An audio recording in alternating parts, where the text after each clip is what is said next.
So that's what it is.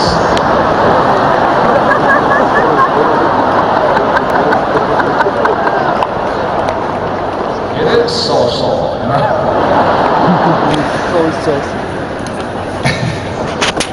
How many people are from Japan out there? Good. Please don't speak to me in Japanese. I flunked out of English and I flunked Japanese too. Anyway, and Medicare, what a joke that is. And so you guys cannot be in a better industry. Wealth and health, the two biggest problems facing America today. I'm honored to speak to you today. So, I'll go over a little bit of why I speak and do these things. My family is fourth generation Japanese American, and they came over in the 1880s. And the way to get out, and we came as plantation workers, indentured servants, $1 a day. And I'll thank my African American friends and President Lincoln. I said, without you guys, we might have come over as slaves also, you know. But we weren't paid very much. And so my family kept saying the only way off the plantation, sugar plantations or the pineapple plantations of Hawaii, was to go to school. So our family, my family is very, very educated, highly educated, PhDs, master's degrees, and I'm the only guy with a Bachelor of Science, which stands for BS, which is the lowest degree we have. My parents could pressure me, you gotta go to school. I could never understand why I had to go to school. And I didn't realize that that was the only way for them to get off the plantation. Now this was the problem. I was about 8 years old, and I moved to this new neighborhood, and it was an extremely rich school, rich kids. And so I go to this rich kid's school, and I start hanging out with these rich kids. And suddenly they invite me to their houses, and I'm in their houses, little boy, and I'm thinking, there is a difference, you know. Nice house, we live in a small house. My old man's a PhD, his old man's a crook. What's the difference?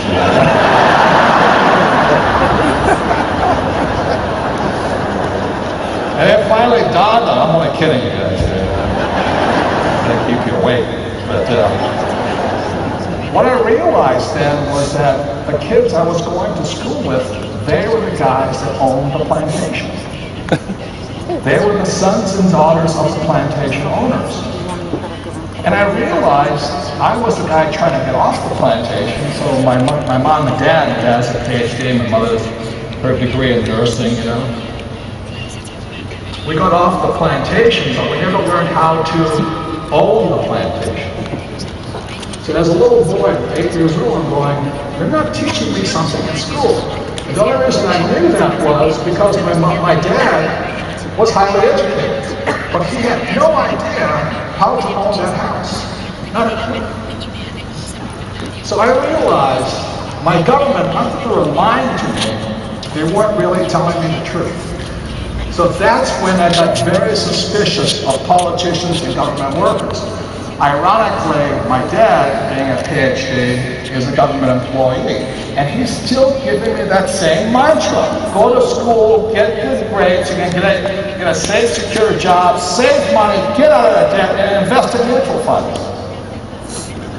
And I said, but Dad, you're still a moron, you're still poor. What's wrong with this picture? You know? It didn't make sense to me, because we had 4 generations of education, and we were still broke. Everybody understand what I'm saying? You know, we're highly educated poor people. They're just middle class. And my old man couldn't understand. My poor dad couldn't understand. He says, what's wrong with big middle class? I said, nothing, unless you don't want to be here. There's nothing unless you want a nicer house on the island. There's nothing wrong with being middle class unless you want to be rich. And so that's when my poor dad and I began to argue. That's when he said, go and see your friend Mike's father, because someday he'll be a very rich man. So that's when I started studying with my rich dad. And I found out so many things that most people, even if you get your MBA, you will never learn about money and business. So that's why I wrote Rich Dad Poor Dad after my father passed away back in 1991. My Rich Dad passed away in 1995. I wrote the books, and I'm not allowed to use my Rich Dad's family name. They want to be private, as most people's brains should be if they have money. Because if you have money, then you have a lot more friends. But anyway. That was the whole thing. So I'm going to talk a little bit about what my Rich Dad taught me. I was only 9 years old when he began to teach me, and he very simply began to teach me playing the game of Monopoly. And we'd sit there and play Monopoly, and I'd sit there and go, then I'd go home to my poor dad, and he'd say, "Where you been all day?" I've been playing Monopoly. Listen, don't waste your time. Get your books out and do your, and get it good. So I gotta go back to see my rich dad, and "You gonna teach me about getting rich?" He says, "Yeah. We play the game." And I go home and I catch hell again. And I go see my rich dad and we play Monopoly. And I go home and I catch hell again. And I go, "What's wrong with this bitch?" So one day I asked my rich dad, I said, "Why are you playing this game?"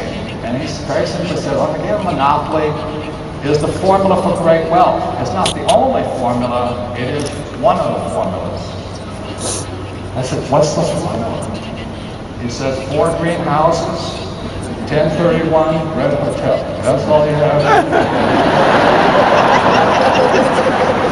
Mr. Bob Allen, you understand that, right?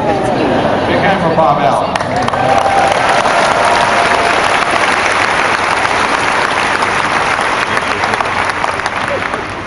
Because it was Bob Allen's book, Creating Wealth, changed my life. And also it was Bob Allen, I'm thankful for that. And Bob Allen, a number of years ago, I was retired. I had followed the Creating Wealth formula. My wife and I were financially free. And I sat down in his class and I listened to him speak about writing a book. Now, so I'm going to give you the credit for that. But,